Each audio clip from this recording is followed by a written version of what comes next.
नमस्कार। दिल्ली में जो ड्रामा चल रहा है अरविंद केजरीवाल की पार्टी का, वो तो एक अपनी उसकी अलग ही कहानी है। अब क्या हुआ है कि जो दिल्ली महिला आयोग था, दिल्ली महिला आयोग, उसमें गैर कानूनी तौर पर भर्तियां की गई थी और 223 भर्तियों को मतलब उनको बकायदा पैसे दिए जा रहे थे, उनका इंक्रीमेंट भी हो रहा था, लेकिन पोस्ट क्या है ये भी डिसाइड नहीं थी, कौन किस पोस्ट पर कितना पैसा ले रहा है। और यह भर्तियां की थी स्वाति मालीवाल ने। तो आज दिल्ली के लेफ्टिनेंट गवर्नर विनय कुमार सक्सेना ने इन सारी सारी जो जाली भर्तियां थी इनको रद्द कर दिया, यानी इन सब की नौकरी चली गई।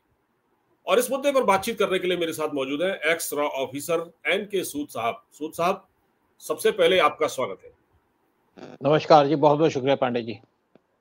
सर, दिल्ली में ये क्या हुआ है? देखिए, इससे पहले भी अरविंद केजरीवाल ने जो अपने कुछ एडवाइजर लगाए थे उनको हटाया गया, सब गैर कानूनी तौर पर। उनका अपना पर्सनल सेक्रेटरी जो था विभव कुमार, वो भी गैर कानूनी तौर पर नियुक्त किया गया था। ये आम आदमी पार्टी जो अपने आप को संविधान, कानून और पता नहीं क्या क्या बात करती थी, आज ये बिल्कुल गैर कानूनी तौर पर इसके सभी लोग इतने अराजक हैं कि ये भी नहीं सोचते कि जो ये काम करने जा रहे हैं ये कानून सम्मत है या भी नहीं। देखिए, एक्चुअली केजरीवाल एक अलग तरीके से काम करते थे। इनको लगा कि इनको चीफ मिनिस्टरशिप मिल गई है, जो सेकंड टेन्योर आया तो उन्होंने कहा जी मैं तो राजा हूं यहाँ का, मेरे को कोई हटा नहीं सकता, मैंने तो यहाँ पे चाबी पे कंट्रोल कर लिया है। जैसे आप देखिए यूपी और बिहार के अंदर इन्होंने था MSY करके रखा हुआ था, माइनॉरिटीज, मुस्लिम्स और यादव, जैसे भी था इनके आपस में बैकवर्ड वगैरह करके रखा हुआ था। तो उनको लगा था उनको कोई हटा नहीं सकता, हट गए, बिखर गए। अब केजरीवाल ने भी यही सोचा था, अगर केजरीवाल को पता होता कि मैं पावर से हट जाऊंगा तो केजरीवाल कभी यहाँ पे शीश महल तो बनाते ही नहीं, धंधा ना करते।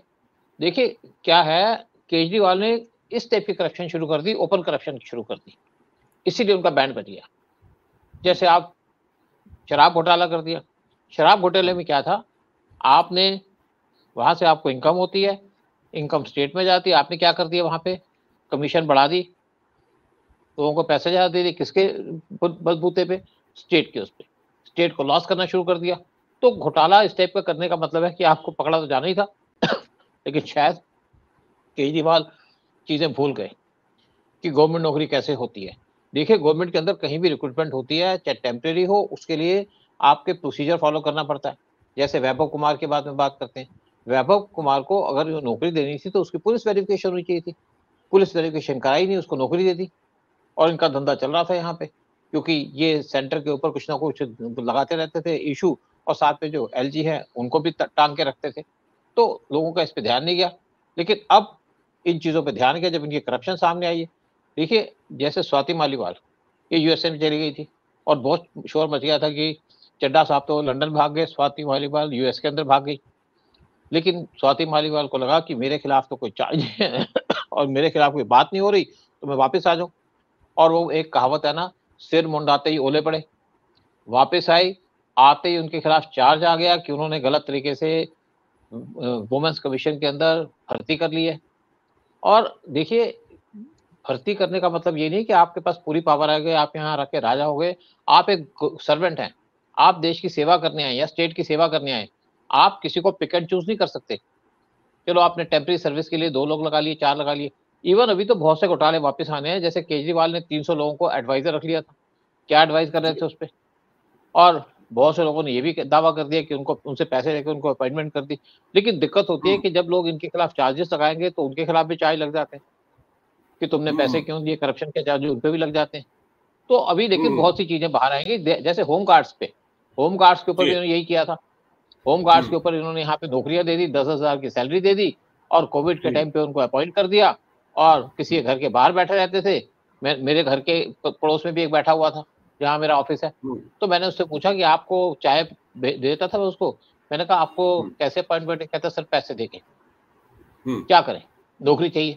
अब देखिए, रेड लाइट के ऊपर बच्चे खड़े होते थे, जब यहाँ पे पोल्यूशन का इशू था तो हाथ में बोर्ड होता था, इंजन रेड लाइट ऑन तो इंजन ऑफ। उनको पैसे देते थे, उनको पैसे देके नौकरी दी गई थी। और इन लोगों को बाद में केजरीवाल यूज करते थे अपने इलेक्शन कैंपेन के अंदर, दिल्ली से बाहर और दिल्ली के अंदर। अब जो सर, एक चीज मैं आपको, मैं स्वाति मालीवाल का एक ट्वीट, उन्होंने क्या किया है, उन्होंने एक ट्वीट भी कर दिया है, ठीक है। उन्होंने सीधे सीधे कहा है कि एलजी साहब ने डीसीडब्ल्यू के सारे कॉन्ट्रैक्ट स्टाफ को हटाने का एक तुगलकी फरमान जारी किया है। आज महिला आयोग में कुल 90 स्टाफ है, जिसमें 8 लोग सरकार द्वारा दिए गए हैं, बाकी सब 3-3 महीने के कॉन्ट्रैक्ट पर हैं। अगर सब कॉन्ट्रैक्ट स्टाफ हटा दिया जाएगा तो महिला आयोग पर ताला लग जाएगा। ऐसा क्यों कर रहे हैं ये लोग? खून पसीने से बनी हुई संस्था है, उसको स्टाफ और संरक्षण देने की जगह आप उसे जड़ से खत्म कर रहे हो। मेरे जीते जी मैं महिला आयोग को बंद नहीं होने दूंगी, मुझे जेल में डाल दो।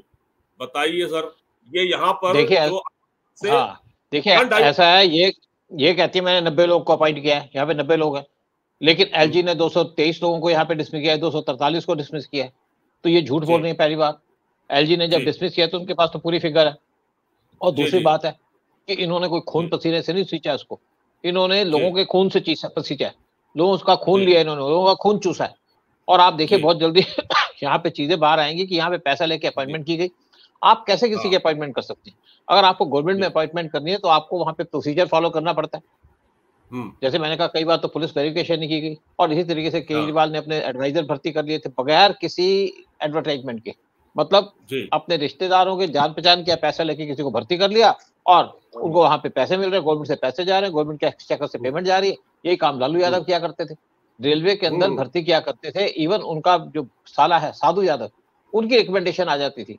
और एक केस था मेरे सामने, मैंने पहले भी बताया आकर के कि मेरा भाई रेलवे के अंदर सीनियर पोजीशन में था, एडमिनिस्ट्रेशन में था, तो उसको सस्पेंड कर दिया। उसने मुझे बताया नहीं, बहुत बाद में उसने बताया मुझे।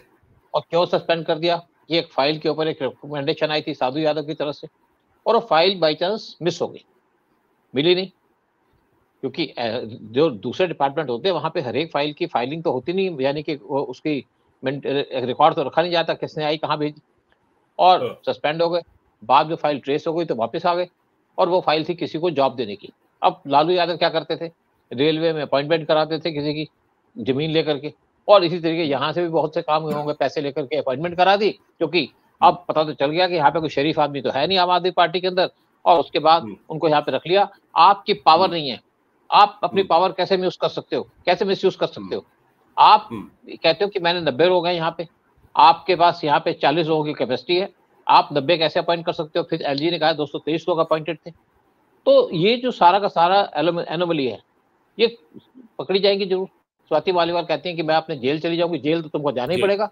अब ये तो है नहीं कि तुम चोरी करोगे तुम बच भी जाओगे, और यहाँ पे तो ऐसा हाल है कि चोरी करो और सीना चोरी करो, चोरी भी करो सीना चोरी भी करो।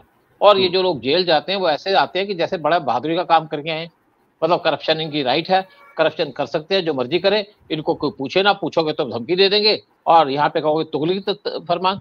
अरे तुगलकी फरमान तो तुमने जारी कर दिया, इलीगल लोगों को अपॉइंट करके बच्चों की जिंदगी खराब कर दी, उनको नौकरियां दे करके, पैसे लेकर के नौकरियां दे दी, और इस तरीके से नौकरियां दी जो पक्की ना हो सके।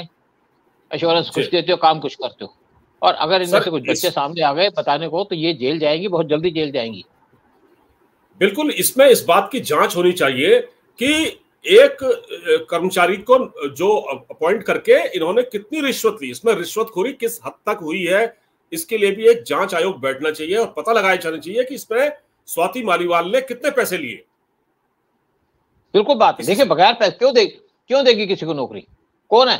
और इसी तरीके से आप देखो हज कमेटी के अंदर भी हुआ, हज कमेटी के अंदर भी अमानुल्लाह खान ने अपने जान पहचान के लोगों को जॉब दे दी, अपनी हैसियत के बाहर से जॉब दे दी, तो वहां पे भी लोगों ने उसके खिलाफ कंप्लेंट की कि यहाँ पे पिक एंड चूज किया गया। और देखिए इससे पहले केजरीवाल एक इंटेलिजेंस एजेंसी बना रहे थे जिनकी इनको अथॉरिटी नहीं है, एजेंसी गवर्नमेंट के खर्चे बना रहे थे। जैसे मैंने कहा मेरे को भी अप्रोच किया गया था कि आप यहाँ पे एजेंसी बनी, आप ट्रेनिंग का काम अरेंजमेंट करिए, अपने कुछ फ्रेंड्स को लाइए, इनको ट्रेनिंग देंगे, और एजेंसी के मैंने कहा इक्विपमेंट कहाँ से आएंगे? कहते इक्विपमेंट तो हम किसी बिजनेसमैन को पकड़ के मंगवा लेंगे। मैंने कहा लेकिन उसके लिए परमिशन चाहिए होती है, रॉ की परमिशन चाहिए होती है, आईबी की परमिशन चाहिए होती है। कहते हम सब देख लेंगे, हमारे पास सब इंतजाम है। तो मैंने तो मना कर दिया, क्योंकि आप अपनी प्राइवेट एजेंसी नहीं चला सकते। इवन इंडिया के अंदर जो आपकी डिटेक्टिव एजेंसी है वो इलीगल है, वो यहाँ पे काम नहीं कर सकती क्योंकि उनको कोई रिकॉग्निशन नहीं है। और मैंने भी जैसे डिटेक्टिव एजेंसी चलाई थी, लेकिन वो लिमिट से की थी, शादी की इन्वेस्टिगेशन करनी या कुछ करना। तो आप इस टाइप के काम कर रहे हो। केजरीवाल का जो भी धंधा है गलत धंधा है, हर एक उल्टे काम किए केजरीवाल ने, कोई काम नहीं छोड़ा। केजरीवाल भी उस टाइप के, इनके एडवाइजर भी उस तरीके के, इनके जो स्वाति मालीवाल है वो भी उस टाइप के। और देखिए इनका जेल जाना तो तय है। ये सिर्फ ये नहीं कि केजरीवाल जेल जाएंगे, मनीष सिसोदिया भी गए हुए हैं, सत्येंद्र जैन भी गए हुए हैं, संजय सिंह जा चुके हैं, राघव चड्ढा बाहर बैठे, जैसे ही आएंगे वो भी जेल जाएंगे, और स्वाति मालीवाल भी जाएंगी। और अभी तो बहुत से हैं, आतिशी का भी नाम लाइन में लगा हुआ है, मुझे लोगों ने बताया कि ये सब जेल जाने की तैयारी कर रहे हैं। और प्रॉब्लम यह है कि तिहाड़ जेल के अंदर जेल पहले फुल है, और वहां पे एक इंतजाम किया जा रहा है, जितने भी छोटे छोटे क्राइम वाले लोग हैं उनको छुटकारा देकर के जेल से बाहर किया जाए, क्योंकि अब बड़े बड़े लोग, बड़े बड़े बेईमान लोग वो जेल में आने वाले, और सारे के सारे लोग वो आम आदमी पार्टी को बिलोंग करते हैं। बिल्कुल ठीक है सर। ये इसमें ये पता चला है कि जो नियुक्तियां की गई दिल्ली महिला आयोग में, भाई अब उन कर्मचारियों का तो कोई दोष नहीं है, उनको हमको भी जैसे किसी को भी नौकरी चाहिए होती है, उसने कहा ठीक है। अब उनके साथ जो भी हुआ वो ठीक नहीं है, मतलब उनको पता भी नहीं था, वो लोग निर्दोष है, उनको क्या मालूम। जिम्मेदार तो स्वाति मालीवाल है। और वहां हुआ ये बताया जाता है कि मतलब पोस्ट क्या थी, किसी कर्मचारी को आपने पोस्ट क्या दी, किस डेजिग्नेशन पर उसको रखा, ये कुछ पता ही नहीं था, और सैलरी दे रहे थे, इंक्रीमेंट भी लग रहा था उसमें। अब ये सोचिए। फिर देखिए यहाँ पे क्या है, अगर आप स्वाति मालीवाल कहते हैं कि यहाँ पे टेम्परेरी पोस्ट थी, मतलब 3 महीने के लिए अपॉइंट किया, 3 महीने के बाद इंक्रीमेंट तो नहीं लगती, इंक्रीमेंट लगती है 1 साल के बाद, यानी कि आपने उनको परमानेंट अपॉइंटमेंट कर लिया। और स्वाति मालीवाल जो भी बात कर दे ट्वीट करके, आप बच तो नहीं जाएंगी। ये तो नहीं कि पब्लिक आपके साथ है, पब्लिक तो आपके साथ है ही नहीं, इवन पब्लिक कांग्रेस के साथ नहीं है, और कांग्रेस इनको सपोर्ट भी नहीं कर रही करप्शन के ऊपर, क्योंकि ये तो कांग्रेस को ही पार कर गए। कांग्रेस के अंदर तो ऊपर के 2-4 लोग हैं जो करप्ट हैं, यहाँ तो सारा यूनिटी करप्ट है, जैसा राजा वैसी प्रजा, जैसा राजा वैसे मिनिस्टर इनके, और एक से एक मिनिस्टर एक से एक बढ़के हैं। केजरीवाल ने तो हद ही कर दी, स्वाति मालीवाल ने भी हद कर दी, अभी तक बची हुई थी, लेकिन अब जेल में जा रही है, जेल जाने की तैयारी है इनकी। और जो मर्जी कहे कि मैं ये कर दूंगी, मैंने खून पसीने से, कि खून तो तुमने लोगों का चूसा है, लोगों का खून चूस गए तुम यहाँ बैठ करके, क्या काम किया तुमने। यहाँ पे बहुत से इंसिडेंट हुए, कहाँ थी स्वाति मालीवाल, ये तो यूएस में मजे कर रही थी, मजे का कर रही थी, बच के गई थी कि मुझे अरेस्ट न कर ले, लेकिन वापस आते इनके सिर पे ओले गिर गए। मजे की बात यह है सर, केजरीवाल ने जिन जिन लोगों को राज्यसभा में भेजा सारे कंट्रोवर्शियल है। संजय सिंह कंट्रोवर्शियल, दो लोग जो प्रॉपर्टी का धंधा करते थे उनको भी भेज दिया। एक ने तो इस्तीफा दे दिया, वो मंत्री राजकुमार आनंद, वो भी प्रॉपर्टी के धंधे से जुड़ा हुआ है। ये जो स्वाति मालीवाल मोस्ट कंट्रोवर्शियल, जो ये वुमेन कमीशन की जो चीफ बनी थी दिल्ली, इसको भी इनाम के तौर पर राज्यसभा भेज दिया। इसने इतना अच्छा काम किया, सोचिए आप, करप्शन और ऊपर से राज्यसभा। देखिए मैं आपको बता रहा हूँ, जैसे पंजाब के अंदर राज्यसभा के मेंबर भेजे गए, कोई पार्टी का वर्कर नहीं था, किसी ने पार्टी में काम नहीं किया। अब जैसे कुमार विश्वास कहते हैं कि उनको राज्यसभा में सीट मिलनी चाहिए थी, मिलनी भी चाहिए थी उनको, लेकिन केजरीवाल को उनकी बातें पसंद नहीं आती थी। जैसे पाकिस्तान की बात हुई, जब आपके सर्जिकल स्ट्राइक हुई, उसने कहा भाई आप क्यों इस पे बात करेंगे, इन्होंने स्टेटमेंट दे दिया, पाकिस्तान ने केजरीवाल की स्टेटमेंट को हवा दे दी अपने चैनल के ऊपर कि उनके तो केजरीवाल ही बात कर रहे हैं। तो कुमार विश्वास ने कहा कि इनको पता था कि मैं तो इनके साथ नहीं चलूंगा, मैं इश्यूज के ऊपर बात करूंगा, तो मेरे को इसने इसीलिए किनारे कर दिया। और इनको वो आदमी चाहिए, या तो पैसा दो, सीट लो, या आपके पास कोई ऐसा एजेंडा हो जिससे आप केजरीवाल की हेल्प कर सकते हो। बाकी अपने पार्टी वर्कर्स तो कोई है ही नहीं। देखो बहुत से इनके वर्कर्स है यहाँ पे, बहुत सी लड़कियां इनके लिए काम करती थी। अब कुछ लोगों से मेरी बात हुई जो इनकी इलेक्शन कैंपेनिंग के अंदर अमेठी तक गई थे, जब कुमार विश्वास वहां से इलेक्शन लड़ रहे थे, तो उन्होंने कहा हमें ले तो गए वहां पे, और हमने सोचा कि हमको जॉब देंगे यहाँ पे, जॉब किसी को नहीं दी। जॉब किसको दी? जॉब उसको दी जो पैसा देगा इनको। डीटीसी में बहुत सी पोस्टें खाली थी, केजरीवाल ने अपॉइंटमेंट करनी थी, किसी अपने आदमी की तो अपॉइंटमेंट की नहीं, बाहर के लोगों की कर दी। यानी कि जहां से धंधा मिला, जहां से पैसे आए, और कुछ लोग जो ब्लाइंड थे, यानी कि कलर ब्लाइंड थे, उनकी डीटीसी में अपॉइंटमेंट कर दी थी। उसकी भी अभी जांच होनी बाकी है, कुछ जांच हुई थी, बाकी जांच होगी कि आप कैसे कलर ब्लाइंड आदमी को ड्राइवर की पोस्ट दे सकते हो डीटीसी के अंदर। अभी तो बहुत से राज खुलने हैं केजरीवाल के, बहुत से धंधे खुलने हैं। मुझे लगता है कि अगला टेन्योर, जो अगले जो 5 साल होंगे, वो केजरीवाल की इंक्वायरी में बीत जाएंगे। हमारे कुछ डिपार्टमेंट्स की उसी की इंक्वायरी चलती रहेगी, बाकी को केस वो टैकल नहीं कर पाएंगे, इन्हीं के अंदर इन्वॉल्व रहेंगे। अब देखिए आदमी की करप्शन की एक लिमिट होती है। ये करप्शन के खिलाफ आए थे, यानी कि करप्शन के खिलाफ नहीं आए थे, करप्शन करने आए थे। अब तो साबित हो गई बात, ये करप्शन की कोई लिमिट ही नहीं है इनके पास। हर एक चीज में करप्शन, हर एक चीज में घपला, हर एक चीज में चोरी, हर एक चीज में देशद्रोही, ये इनके खून में बसी हुई है। और वही लोग आम आदमी पार्टी में बैठे, बाकी पार्टी छोड़ के चले गए।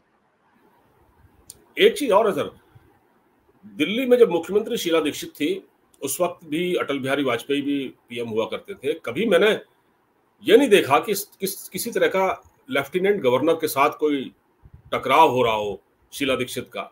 ये जब से सत्ता में आए हैं, जब से केजरीवाल सरकार बनी है, आए दिन इनके लेफ्टिनेंट गवर्नर से झगड़े ही होते हैं। काम तो ये कुछ कर ही नहीं रहे। देखिए, काम नहीं करना ना, काम करने के लिए आए नहीं है। ये तो बात कर रहे थे करप्शन की, करप्शन के आप लड़ेंगे, करप्शन करने लग गए। और इनको प्रॉब्लम ये थी कि एलजी इनके काम में इंटरफेयर करते थे। इंटरफेयर इसलिए करते थे, काम ये करते नहीं थे। पहले वाले तो एलजी फिर चुप थे, वो कहते कहाँ झगड़ा करूं, कहाँ इन्वॉल्वमेंट हूं। और केजरीवाल ज्यादा करप्ट कब हुए, जब सेकंड टेन्योर में आए। वैसे ये जब इन्होंने पावर संभाली थी पहले टेन्योर के अंदर, तो वहां जितने भी इनके ब्यूरोक्रेट्स थे उनको ये डिस्कशन कर रहे थे, उनसे बात कर रहे थे। पीएम मोदी भी बात कर रहे थे। पीएम मोदी ने सबके साथ बात की कि आप खुल के काम करिए, इस टॉपिक पे बात करिए, उस पे करिए। वो उनको अच्छे तरीके से प्यार से समझा रहे थे। और केजरीवाल का क्या था, संभल के रहना, मैं तुम्हें छोड़ूंगा नहीं। मतलब ये धमकी देने लगे डे वन से अपने जो ब्यूरोक्रेट थे, और मैं जानता हूं तुम्हें कैसे सीधा करना है। मतलब इस टाइप की बात कर रहे थे। तो ये इस टाइप का आदमी है, ये क्या सत्ता संभालेगा? और देखिए, आदमी अगर लॉन्ग टर्म के लिए आता है तो डिफरेंट होता है। ये तो शॉर्ट टर्म का आदमी था, हो गया 2 टेन्योर चले गए इसके, और इसको लगा कि अब इसका कुछ हो नहीं सकता। मैं भी एक वीडियो देख रहा था इसका, इसने कहा मोदी जी तुम मेरा कुछ नहीं बिगाड़ सकते। 2015 का वीडियो था, 2015 आ गया, मैं सीबीआई से डरता नहीं हूँ, मैं ईडी से डरता नहीं हूँ, मैं अलग मिट्टी का आदमी बनाऊं। बिल्कुल समझ आ गया कौन से मिट्टी के आदमी बने हुए। और डरे हो ना, तभी तो जेल गए हो ना। अगर डरे ना होते, रिलायबल होते, सीधे होते, तो फेस करते सिचुएशन को। आप फेस नहीं कर पा रहे। आपको पता है कि मैंने चोरी की है, और अब चोरी को बचाने के लिए आप फिर कुछ झूठ बोलोगे। देखिए, होता क्या है कि जब आदमी का एक झूठ पकड़ा जाता है तो वो 2 झूठ बोलता है। जब 2 झूठ पकड़े जाते हैं, 4 झूठ बोलता है। तो केजरीवाल तो एक झूठ का पलंदा बना हुआ है। मतलब झूठ पे झूठ, झूठ पे झूठ, झूठ पे झूठ, झूठ पे झूठ, यही चल रहा है। और दिल्ली को बर्बाद कर दिया इस आदमी ने, बर्बाद करके रखा दिल्ली को। दिल्ली के अंदर करप्शन का इसने एक जाल फैला के रखा हुआ, एक एक करके खुलता रहेगा। देखिएगा केजरीवाल का क्या हाल होता है। जेल से बाहर आएंगे, दोबारा जेल चले जाएंगे, दूसरी बार आएंगे फिर जेल चले जाएंगे, तीसरी बार आएंगे फिर जेल चले जाएंगे, और ज्यादा देर ये रहेंगे नहीं। और इनको लगा कि मैं करप्शन कर सकता हूँ, इसीलिए इन्होंने अपना घर बना लिया था, शीश महल बना लिया था। अब शीश महल इनके हाथ से फिसलने वाला है बहुत जल्दी, क्योंकि इनके जो पुलंदे खुल रहे हैं, इसके बाद बहुत जल्दी इनको डिस्चार्ज कर दिया जाएगा इनकी सीट से, यानी कि चीफ मिनिस्टरशिप से। और केजरीवाल के हाथ से उनका एक सुंदर सा बंगला बनाया है वो छिन जाएगा। फिलहाल तो सर वो तो है ही, केजरीवाल तो जेल में ही। अब मुझे लगता है कि जल्द ही स्वाति मालीवाल का भी नंबर लगेगा, क्योंकि उन पर भी अब ये बहुत बड़ा चार्ज आ गया कि उन्होंने कैसे ये गैर कानूनी तौर पर नियुक्तियां की। बहुत बहुत धन्यवाद सर हमसे जुड़ने के लिए। नमस्कार, जय। नमस्कार, बहुत बहुत शुक्रिया।